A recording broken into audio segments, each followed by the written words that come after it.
দর্শক এই মুহূর্তে অবস্থান করছি মিরপুরে বাংলা ক্রিকেট স্টেডিয়ামের ঠিক সামনে। গতকাল এক বিতর্কিত মন্তব্য করে ক্রিকেটারদের সংগঠন কোয়াবের দাবির মুখে পড়েছে বিসিবি পরিচালক এম নাজমুল ইসলাম। ক্রিকেটারদের দাবি, তারা যদি বিসিবি পরিচালক এম নাজমুল ইসলাম পদত্যাগ না করেন, তারা সকল ধরনের ক্রিকেট ম্যাচকে বয়কট করবে। তারই অংশ হিসেবে বিপিএল এর চলমান এই যে ঢাকা পর্বের প্রথম ম্যাচ, তারা আজকে এই ঢাকা আর এই বিপিএল এর প্রথম ম্যাচ তারা বয়কটের আসলে হুঁশিয়ারি দিয়ে রেখেছে। এখন শেষ পর্যন্ত আদৌ কি বিপিএল এর প্রথম পর্বে ঢাকা ম্যাচ মাঠে গড়াবে?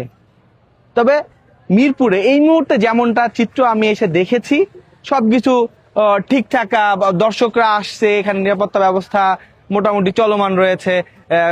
আইন শৃঙ্খলা বাহিনী এসেছে, আমরা ভিতরে দেখেছি বাংলাদেশ সেনাবাহিনী এসেছে, রাস্তা ব্লক করা হয়েছে মিরপুর স্টেডিয়ামের সামনে, অর্থাৎ মাঠে খেলা গড়াতে যাচ্ছে।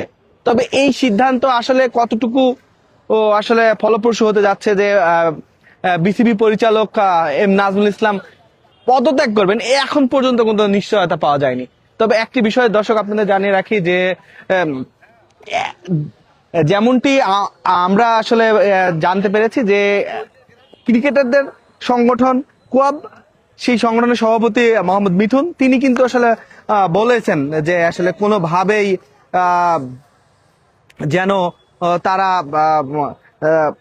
তাদের দাবিতে তারা অনড় থাকবেন এবং তারা চেয়েছেন বিসিবি পরিচালকের পদত্যাগ। এবং একই সাথে যেমনটি চিত্র আপনাদেরকে যদি একটু বলি যে আসলে এখন পর্যন্ত কোনো আপডেট পাওয়া যায়নি, তবে বিসিবি ক্রিকেটারদের দাবির আসলে পরিপ্রেক্ষিতে তারা যে বিষয়টাকে গুরুত্বের সঙ্গে নিচ্ছে বাংলাদেশ ক্রিকেট বোর্ড, সেই বিষয়ে কিন্তু আসলে তারা জানিয়েছে।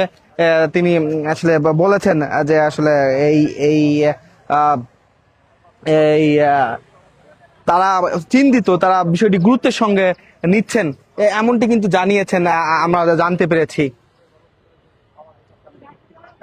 তবে এই মুহূর্তে যেমনটি চিত্র দেখতে পাচ্ছি বা বাংলাদেশে ক্রিকেট বোর্ডের আসলে হয়তো ইন্টারনাল সভা চলছে, সেই সভা শেষে আসলে একটা সিদ্ধান্তে আসবেন, হয়তো ক্রিকেটারদের সাথে তারা বসছেন, কথা বলছেন। শেষ পর্যন্ত আদৌ কি আসলে একটি বিষয় সবার এখন ক্রিকেট অঙ্গনে খুব আলোচিত বিষয় যে বিসিবি পরিচালক নাজমুল ইসলাম তিনি কি আসলে পদত্যাগ করতে যাচ্ছেন, নাকি ক্রিকেটাররা আসলে এই ম্যাচ বয়কট করবেন, এটা এখন সবচেয়ে আলোচিত একটি বিষয় ক্রিকেট অঙ্গনের। এবং সর্বশেষ আপনাদের জানিয়ে রাখি যে দর্শক কিছুদিন আগেই কিন্তু এই পরিচালক একটি বিষয় সামনে এসেছিলেন এই পরিচালকের, যে একটু তিনি কিন্তু বেশ বিতর্কিত মন্তব্য করেছিলেন। দর্শক এই মুহূর্তে মিরপুরে খেলা চলার মতো একটি অবস্থায় বিরাজ করছে, যেমনটা চিত্র দেখতে পাচ্ছি। কিছুক্ষণ পর আসলে একটা দিকে কিন্তু ম্যাচ শুরু হবে। দর্শক আপনাদের জানিয়ে রাখি, এই বিসিবি পরিচালক কিন্তু কিছুদিন আগে সাবেক ক্যাপ্টেন তামিম ইকবালকে নিয়ে একটি ফেসবুক পোস্ট করেছিলেন। সেই ফেসবুক পোস্টের ফলে কিন্তু ব্যাপক বিতর্ক তৈরি হয়েছিল এবং এই বিষয়টা নিয়ে যেই বিষয়টি নিয়ে যে আপত্তি সেটি কিন্তু তারা তুলে ধরেছিলেন।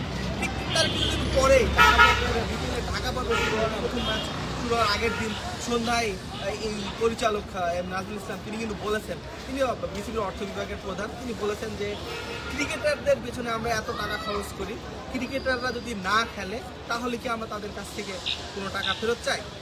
এই প্রসঙ্গটা এসেছে মূলত যদি এই আসন্ন T20 যে বিশ্বকাপ, সেই বিশ্বকাপে বাংলাদেশ যদি না খেলে, এই না খেলার বিষয়টি সামনে এসেছে IPL এ মুস্তাফিজকে আসলে বিসিসিআই পক্ষ থেকে আসলে না করে দেওয়ার ফলে, মানে এই সামগ্রিক একটি যে বিষয়, এই যে মুস্তাফিজ IPL এ খেলতে পারছে না, তার ফলে নিরাপত্তার যেই সংখ্যা তৈরি হয়েছে, সেই নিরাপত্তার সংখ্যার জায়গা থেকে বিসিবি আইসিসিকে বলেছে তারা একজন প্লেয়ার যেন নিরাপত্তা দিতে না পারে, তবে বাংলাদেশের পুরো টিম এবং বাংলাদেশের দর্শক এবং বাংলাদেশ থেকে যেসব সাংবাদিকরা খেলা কাভার করতে যাবে তাদের কীভাবে নিশ্চয়তা দেবে নিরাপত্তার, সেই আশঙ্কার জায়গা থেকেই কিন্তু আসলে বাংলাদেশ এখন পর্যন্ত এই টি-20 বিশ্বকাপে খেলতে না যাওয়ার সিদ্ধান্ত অনড় রয়েছে।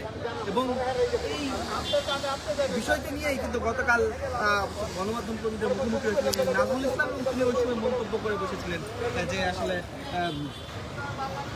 যে তিনি এমনটি বলেছিলেন যে আসলে ক্রিকেটাররা যদি খারাপ খেলে বিসিবি এত ইনভেস্ট করে, কিন্তু সেই জায়গা থেকে কিন্তু তারা টাকা ফেরত চান না, কখনোই না। এবং তিনি যেমনটি বলেছেন যে পারফরমেন্সের উপর ভিত্তি করে কিন্তু এই ক্রিকেটারদের পরবর্তীতে মূল্যায়ন করা হবে বলে তিনি জানিয়েছিলেন। এর ফলে কিন্তু গত রাতেই প্রতিক্রিয়া জানায় ক্রিকেটারদের সংগঠন কোয়াবের সভাপতি এবং মোহাম্মদ মিথুন, এবং তিনি কিন্তু গতকাল রাতে একটি প্রেস কনফারেন্সের আয়োজন করেছিলেন এবং সেই প্রেস কনফারেন্স থেকে তিনি মূলত গণমাধ্যম দেখাতে জুমে প্রেস কনফারেন্সে যুক্ত হয়েছিলেন এবং তার দাবির কথা জানিয়েছিলেন। এখন পর্যন্ত যেমনটি চিত্র দেখতে পাচ্ছি, খেলা সম্পূর্ণ প্রস্তুতি কিন্তু সম্পূর্ণ রয়েছে এই মুহূর্তে শেরে বাংলা ক্রিকেট স্টেডিয়ামে, এবং মিরপুরে কিন্তু খেলার আমেজ এবং একটি উৎসবমুখর পরিবেশ কিন্তু ঠিক এই মুহূর্তে শুরু হতে যায়। ঠিক পুরো মুহূর্তে বলা যায় 1টার সময় খেলা শুরু হবে, তার আগে কিন্তু দর্শকরা আসছে, কিছু কিছু দর্শকরা আসছেন তারা অনেকেই, এবং খেলা শুরু হওয়ার আগে আমরা যেমনটি চিত্র দেখতে পাবো, হয়তো প্রচুর দর্শকদের উপস্থিতি আমরা দেখতে পাবো মিরপুর শেরে বাংলা ক্রিকেট স্টেডিয়ামের ঠিক বিপিএল ঢাকা অংশ উপভোগ করতে। এবং আরেকটি বিষয় জানিয়ে রাখি যে দর্শক, যে এখন পর্যন্ত কোনো ক্লিয়ার সিদ্ধান্ত আসেনি যে খেলা আসলে মাঠে গড়াবে কিনা, কারণ বিসিবি পরিচালক নাজমুল ইসলামের যেই পদত্যাগের দাবি তুলেছেন ক্রিকেট সংগঠন কোয়াবের সভাপতি মোহাম্মদ মিথুন, সেই বিষয়টি নিয়ে কিন্তু এখন পর্যন্ত কোনো সিদ্ধান্ত আসেনি। তবে আর কিছুক্ষণ পর হয়তো 12টা 12:30 নাগাদ আমরা বুঝতে পারবো বিসিবি পরিচালক তিনি আদৌ কি পদত্যাগ করছেন, আর পদত্যাগ না করলেই কোয়াবের পক্ষ থেকে যে ঘোষণা দেওয়া হয়েছে সেই ঘোষণায় কি তারা থাকছেন কিনা। এটাই ছিল আসলে সর্বশেষ পরিস্থিতি। দর্শক, আপনাদের সাথে আমি যুক্ত ছিলাম চপল রহমান, আজকের পত্রিকা।